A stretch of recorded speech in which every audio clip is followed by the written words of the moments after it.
Hi అండి, అందరికీ నమస్కారం. కుంభరాశి వారికి మార్చి 3, 4, 5, 6 తేదీల్లో రహస్యంగా జరిగే విషయాలు ముందుగానే తెలిస్తే మీరు నిజంగా ఆశ్చర్యపోతారు. ఎవరూ గమనించని చిన్న మార్పులు, ఎవరో మౌనంగా తీసుకుంటున్నటువంటి నిర్ణయాలు, ఒక కుటుంబ సభ్యుడు మీకోసం చేస్తున్న ఆలోచనలు, ఇవన్నీ ఈ 2 రోజుల్లో బయటపడే సూచనలు కూడా కనిపిస్తూ ఉన్నాయి. ఈ 3 రోజులు మీకు సాధారణంగా కనిపించిన లోపల మాత్రం పెద్ద మార్పుకు బీజం వేస్తాయి. కుంభరాశి రాశిచక్రంలో 11వ స్థానం అధిపతి గ్రహం శని.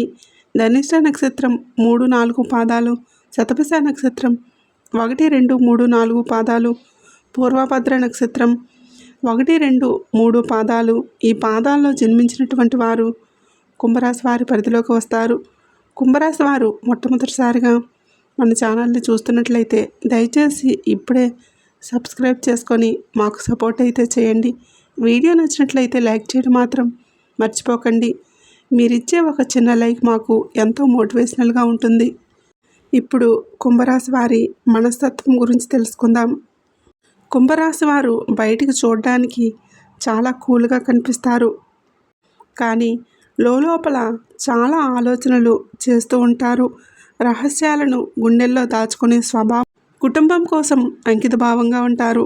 అన్యాయం అనేది అసలు చూడలేరు. ఒక్కసారి నమ్మకం కోల్పోతే మళ్ళీ కలవటం చాలా కష్టం. ఈ యొక్క మార్చి నెలలో మీ ఇంట్లో రహస్యంగా జరిగే అంశాల గురించి తెలుసుకుందాం. ఒక పెద్దవారి ఆరోగ్యం లేదా ఆర్థిక విషయానికి సంబంధించినటువంటి నిజం తెలుస్తుంది. ఇంట్లో ఎవరో మీ భవిష్యత్తు గురించి మౌనంగా ఆలోచిస్తూ ఒక నిర్ణయం తీసుకునే అవకాశం కూడా ఉంటుందన్నమాట. ఇక చిన్న ఆర్థిక మార్పు లేదా దాచిన సమాచారం బయటికి రావచ్చు. ఇక ఎవరైనా మీ ప్రవర్తనను గమనిస్తూ ఉంటారు. ఇది మీ మంచి కోసం కూడా కావచ్చు, హెచ్చరిక కోసం కూడా కావచ్చండి. ఇక పెండింగ్లో ఉన్నటువంటి డబ్బు గురించి సమాచారం, ఒక సీనియర్ వ్యక్తి సహాయం చేసే సూచన కూడా రావచ్చు. తొందరపాటు పెట్టుబడులు అసలు పెట్టొద్దండి. ఈ 3 రోజుల్లో ఇక మాట్లాడని విషయం చర్చకు వస్తుందండి. టెన్షన్ తగ్గుతుందన్నమాట. నిజాయితీగా మాట్లాడితే మీ బంధం అనేది మరింత బలపడుతుంది. ఇక ఆరోగ్య విషయానికి వస్తే నిద్రలేమి, మానసిక ఒత్తిడి ఉండవచ్చు. నీరు ఎక్కువగా తాగాలి. తలనొప్పి, కంటి అలసట జాగ్రత్త. ఇంట్లో పెద్దవారితో వాదనలు వద్దు. రహస్య విషయాలను బయటకు అసలు చెప్పకండి. పాత విషయాలను కూడా తవ్వకండి. ఈ యొక్క మార్చిలో మీకు కలిసి వచ్చే రంగు నీలం, కలిసి వచ్చే సంఖ్య 4, 7. చిన్న చిన్న పరిహారాలు విషయానికి వస్తే శనివారానికి ముందు నల్ల నువ్వులు దానం చేయండి. ఇంట్లో దీపం వెలిగించి ఓం నమో నారాయణాయ అని 21 సార్లు జపించండి. పెద్దవారి ఆశీర్వాదం తప్పకుండా తీసుకోండి. ఇది ఈ రాశివారికి ఒక ఆధ్యాత్మిక సంకేతం. ఈ రాశివారు మీ ఇంట్లో ఒక దైవం అత్యంత సూక్ష్మ రూపంలో వచ్చి వెళ్తుందన్న విషయం మీకు తెలుసా? ఇది అందరికీ కనిపించదండి. కళ్ళతో చూడలేము, కానీ మనసుతో అనుభవించవచ్చు. ఇంట్లో ఒక్కసారిగా అర్థం కాని శాంతి ఏర్పడటం, అనుకోకుండా మంచిగా వాసన రావటం, అంతా గందరగోళంగా ఉన్నప్పటికీ ఒక్కసారిగా ప్రశాంతంగా నెలకొనడం, ఇవి సాధారణ సంఘటనలు కావు. మరి ఆ దైవం ఎవరు? చాలా సందర్భాలలో ఈ సూక్ష్మ రక్షణ కోసం శని అనుగ్రహ శక్తిగా ఉంటుందన్నమాట. కొన్ని ఇళ్లల్లో అది శ్రీ మహావిష్ణువు కృపగా ఉండవచ్చు. కొన్ని కుటుంబాల్లో కులదేవత ఆశీర్వాదంగా ఉండవచ్చు. మరికొన్ని కుటుంబాల్లో పితృదేవతల యొక్క ఆశీర్వాదంగా కూడా ఉండవచ్చండి. ఆ దైవం భయపెట్టడానికి రాదు, రక్షించడానికి వస్తుంది. ఈ విషయాన్ని మీరు తప్పకుండా గుర్తుపెట్టుకోండి. మనకు ఏదైనా సరే వచ్చినటువంటి సంకేతాలు తప్పకుండా తెలుసుకుందాం. ఇంట్లో దీపం అకస్మాత్తుగా ప్రకాశవంతంగా వెలగటం, మీ ఇంట్లో దైవం ఉంటే మీకు లోపల ఒక ధైర్యం కలగటం, కష్ట సమయంలో అకస్మాత్తుగా సహాయం అనేది లభించడం, ఇక ప్రమాదం తప్పిపోవడం ఇవన్నీ కూడా యాదృచ్ఛికం కాదండి. ఇవన్నీ దైవ సంరక్షణ అని గుర్తుపెట్టుకోండి. ఇక మీరు చేయాల్సింది ఏంటంటే ప్రతిరోజు ఇంట్లో కూడా సాయంత్రం ఒక దీపారాధన వెలిగించండి. ఓం శనీశ్వరాయ నమః లేదా ఓం నమో నారాయణాయ అని జపించండి. కులదేవత పేరు తెలిసి ఉంటే ఆ నామస్మరణ చేయండి. ఇంట్లో పెద్దల ఆశీర్వాదం తప్పకుండా తీసుకోండి. ఈ రాశివారు మీరు ఒంటరిగా లేరు.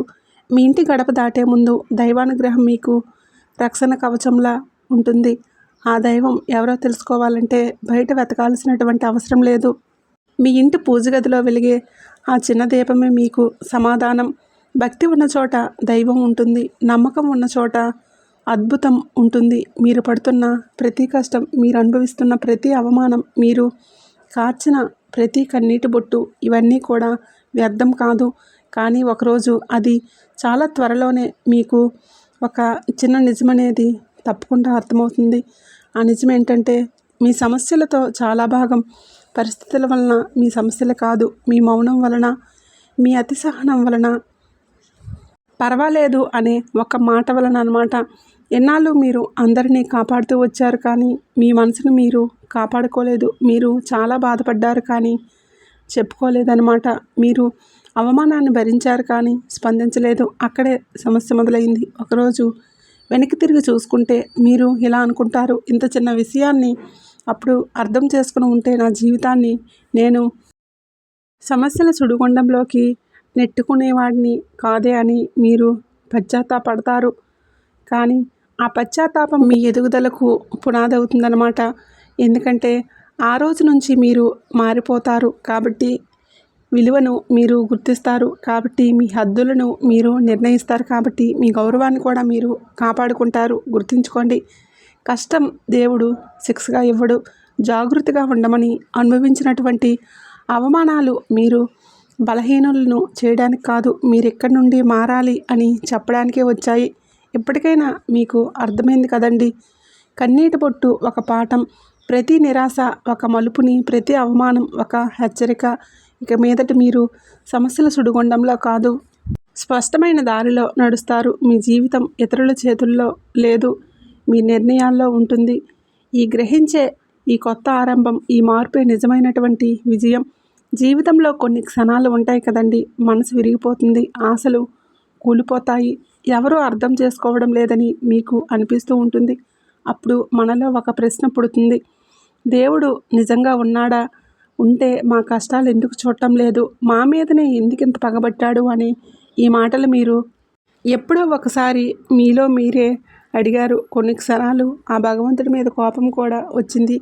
ఆయన్ను నిందించిన సందర్భాలు కూడా ఉన్నాయి. కానీ ఒక నిజం గుర్తుంచుకోండి, మనకు నొప్పి ఎక్కువైనప్పుడు మనకు అర్థం కాని విషయాలను దేవుడిపై మోపేస్తాం. దేవుడు పగబట్టాడు అని అంటాం. కానీ దేవుడు పగపట్టడు, దేవుడు పరీక్షిస్తాడు.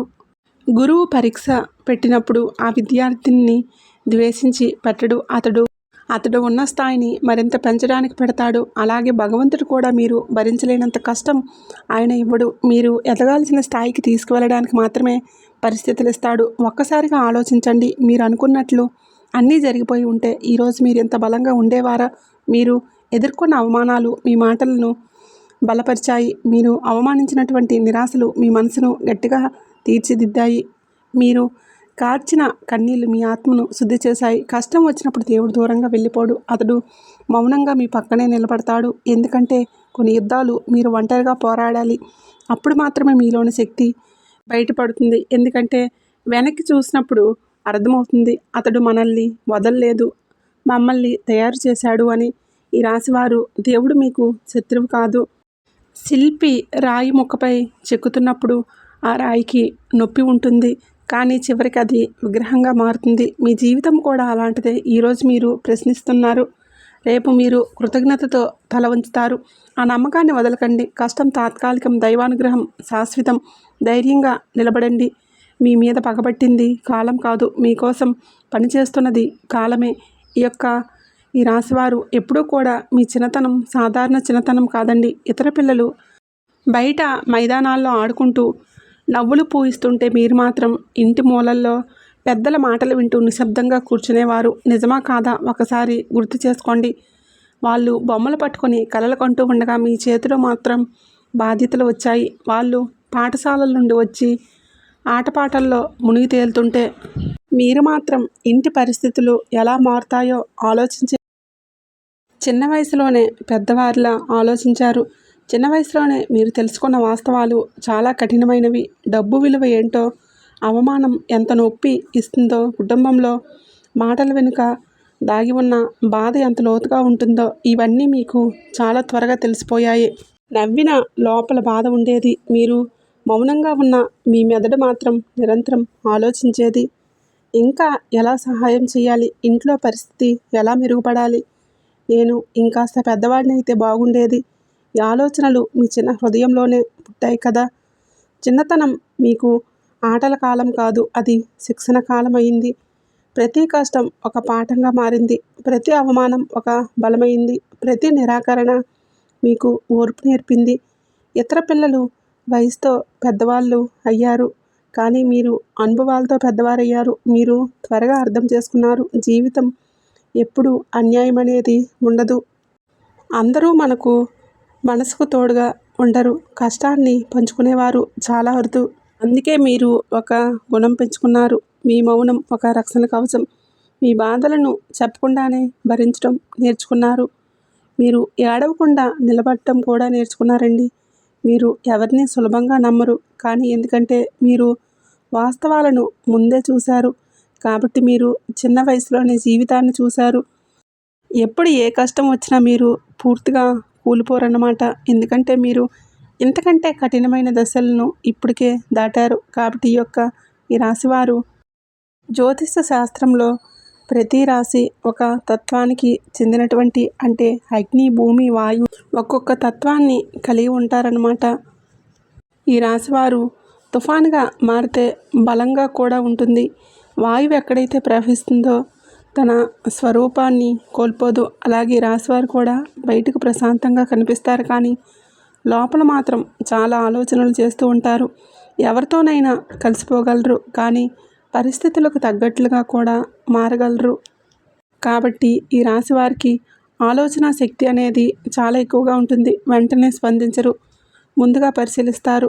ఇక కోపం వచ్చినా బయటకు చూపించరు, లోపలే దాచుకుంటూ ఉంటారు. ఎంత కష్టం వచ్చినా ఇది కూడా పోతుందని భావిస్తారు. చిన్న విషయాలపై పెద్దగా స్పందించరు, పెద్ద చిత్రాన్ని చూస్తారన్నమాట. ఈ రాశివారు వారిలో ఓర్పు, సహనం, విశాల హృదయం ఎక్కువగా కనిపిస్తూ ఉంటాయి. వారు గట్టిగా మాట్లాడకపోవచ్చు, కానీ లోపల చాలా బలంగా కూడా ఉంటారు. ఈ విషయాన్ని మాత్రం మీరు తప్పకుండా మీకే అర్థమవుతుంది. ఇప్పుడు మీ జీవితంలో ఒక ముఖ్యమైనటువంటి మలుపు వచ్చింది. ఇంతకాలం మీరు ప్రశ్నించారు, ఇప్పుడు మీరు గ్రహించాల్సిన సమయం వచ్చింది. దైవాన్ని గుర్తించి ఆయనకు మనస్ఫూర్తిగా కృతజ్ఞతలు చెప్పుకోవలసినటువంటి సమయం ఇది.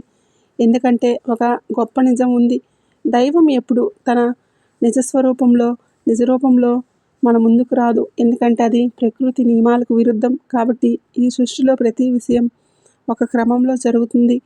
సూర్యుడు ఉదయించేటప్పుడు మౌనంగా ఉదయిస్తాడు, కానీ గాలి వీచేటప్పుడు శబ్దం చేయకుండా తాగుతుంది. వర్షం పడేటప్పుడు ముందుగా మేఘం రూపంలో వస్తుంది. అలాగే దైవం కూడా ఆయన నేరుగా మన ముందుకు వచ్చి నేనే నీకు సహాయం చేశానని చెప్పడు. అలా చెప్తే మనం విశ్వాసం పరీక్ష కాదు, అది ప్రత్యక్ష సాక్ష్యం అవుతుంది. దైవం పరీక్షల ద్వారా మాట్లాడతాడు, కానీ సంకేతాల ద్వారా సూచిస్తాడు, పరిస్థితుల ద్వారా మలుస్తాడు. మీకు ఒకసారి ప్రమాదం తప్పిపోయిందా? ఎక్కడో సహాయం అయితే అందిందా? ఎవరైనా సరైన సమయంలో మీకు తోడుగా నిలిచారా? అదే దైవం. ఆయన మనిషి రూపంలో వస్తాడు, ఒక స్నేహితుడి రూపంలో, ఒక పెద్దవారి ఆశీర్వాదం రూపంలో, ఒక చిన్నపిల్లవాడి చిరునవ్వుల్లో కూడా కనిపిస్తూ ఉంటారనమాట. అలాగే ఈ రాశి వారు ఎప్పుడూ కూడా దైవం ఎప్పుడూ ఒకే రూపంలో రాదనే విషయాన్ని గుర్తుపెట్టుకోండి. అది ఆలయంలో ఉన్న విగ్రహం మాత్రమే కాదు, ఆకాశంలో ఉన్న ఒక అద్భుత కాంతి మాత్రమే కాదు, కొన్నిసార్లు నాలాంటి వాళ్ళ రూపంలోనూ మీ ముందుకు కూడా వస్తుందన్నమాట. మీకు ఒక మాట చెప్పడానికి, ఒక ఆలోచన కలిగించడానికి, ఒక హెచ్చరిక ఇవ్వడానికి. కొన్నిసార్లు అది శుభ సంకేతాల రూపంలో కూడా ఉంటుంది. మీరు నిరాశలో ఉన్నప్పుడు ఒక్కసారిగా మంచి వార్త వినిపించడం, ఎదురు చూసిన ఫోన్ కాల్ రావడం, అనుకోకుండా ఒక అవకాశం కూడా దొరకడం ఇది యాదృచ్ఛికం కాదు. కొన్నిసార్లు అది పక్షి అరుపుల రూపంలో కూడా ఉంటుంది. ఈ రాశివారు ఇంటి కులదేవతను మీరు మర్చిపోతున్నారండి. ఇంటి కులదేవతను ఎప్పటికీ కూడా మర్చిపోకూడదు అనేటటువంటి ఒక విషయాన్ని మీరు తప్పకుండా గుర్తుపెట్టుకోండి. ఎందుకంటే మన తాత ముత్తాతల నుండి మనం ఎన్నో సమస్యలను, ఎన్నో బాధలను అనుభవిస్తూ ఉన్నప్పుడు మన ఇంటి కులదేవతను ఎప్పుడూ కూడా స్మరించుకుంటూ ఉండేవారన్నమాట. మనకు కనిపించిన మూలబలం కులదేవతే. మన కుటుంబాన్ని తరతరాలుగా కాపాడుతున్న ఆ శక్తి మనం గుర్తుపెట్టుకున్నప్పుడు మరింత చురుగ్గా పనిచేస్తుంది. మీరు ఎంత దూరాన ఉన్నా, ఎంత బిజీగా ఉన్నా, రోజుకి ఒక్క నిమిషమైనా ఆమె లేదా ఆయన మీ ఇంటి కులదేవత యొక్క నామస్మరణ చేసుకోండి. ఎందుకంటే మీ జీవితంలో 2 మహాశక్తులు ఉన్నాయి. ఒకటి మీ దైవ విశ్వాసం, మరొకటి మీ పూర్వీకుల ఆశీర్వాదం. ఈ 2 శక్తులు కలిసినప్పుడు అవి మీ జీవిత రథానికి రథసారథులవుతాయి. మీరు ముందు చూస్తూ నడుస్తూ ఉంటే వెనక నుంచి తోడుగా నిలబడేది ఆ వ్యక్తులే. మీకు తెలియకుండానే ప్రమాదం తప్పించేది కూడా అవే. మీరు పడిపోకుండా నిలబెట్టేది కూడా వారే. వారు కేవలం దేవతలు కాదు, మీ అంగరక్షకులు. మీరు గుర్తుపెట్టుకోకపోయినా వారు కాపాడుతారు. కానీ మీరు స్మరించినప్పుడు వారి రక్షణ మరింత మీకు బలపడుతుందన్నమాట. అప్పుడు ఏదైనా సరే మీ నిర్ణయాలు అనేవి ధైర్యంగా మారుతాయి. వెనక్కి చూసి మీరు ఆశ్చర్యపడతారనమాట. ఇంతకాలం నేను ఒంటరిగా పోరాడుతున్నానని అనుకున్నాను, కానీ నా వెంట మహాశక్తులు నడిచాయి అని మీ హృదయం ఆనందంతో నిండిపోతుంది. ఈ 2 మహాశక్తులు మీ జీవిత రథాన్ని ముందుకు నడిపిస్తూ ఉన్నాయి. కాబట్టి ఇంటి కులదేవత ఎప్పటికీ మర్చిపోకండి. ఒకవేళ ఇంటి కులదేవత మీకు ఎవరో తెలియకపోతే తప్పకుండా మీరు మీ తాత ముత్తాతలను అడిగి తెలుసుకొని ఇంటి కులదేవత ఆరాధన చేసుకోండి. ఇక మీ జీవితంలో పట్టిందల్లా బంగారం కావాలంటే మూలాన్ని బలపరచాలి. ఇప్పుడు కులదేవత ఆరాధన గురించి కొంచెం లోతుగా తెలుసుకున్నాం కదండి. ఇది కేవలం ఒక దేవాలయంలో ఉన్న ఏదైనా సరే ఒక దేవత రూపం మీద కాదండి, మీ వంశ వృక్షానికే వేరు లాంటిదన్నమాట.